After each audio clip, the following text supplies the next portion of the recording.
This story is about Ethan Chaplin.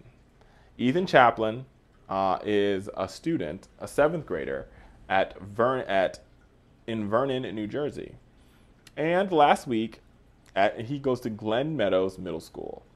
And after receiving a psychological evaluation, Ethan was suspended. And here's why. He was twirling his pen. And had a pen cap on top of it. And he was twirling his pencil and twirling the pen cap.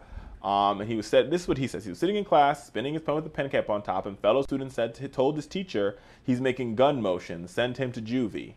After the incident, Chaplin's dad, Michael, said his son was effectively suspended pending a psychological evaluation, which the middle schooler passed. The school tells a different story. According to the school superintendent, they really don't talk about these things, but they said the student was not suspended, but he was told that he could not return. He could return as soon as his doctor completed a psychological evaluation and determined that the student did not pose a threat to himself or others. Now, even this week, we had a stabbing in Pittsburgh.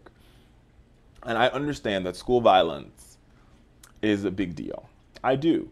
But what we can't do is just succumb to the ideal, just let violence take us to our knees. Right? We've seen more and more of that happen across this country. We've seen everything from trying to arm teachers, to metal detectors, to more guns in school, more police in school. And that's not really the answer here. What we need to make sure we're doing is to make sure we're doing the best job educating our kids and providing the wraparound services that our kids need so they can be the best kids possible in school. When Ethan had his problem to begin with, the school should have had a psychiatrist or psychologist on staff, or maybe a social worker, or maybe a nurse that they could have went to and said, what do you think about this? Can you based on your professional experience and your opinion, can you make an assessment if Ethan's okay? Can he stay in school? That's what we need to do. Instead of saying that every kid looks like they're going to be a threat to the school, clearly Ethan wasn't a threat. He just happened to be twirling his pencil with a pen cap on top, and not committing a real crime. And I think we're losing focus here in America. And some of you guys probably disagree with me, but we're losing focus after Newtown, right? After Columbine. What we need to focus on is making sure we're getting the gun. Ethan shouldn't even be able to get a gun.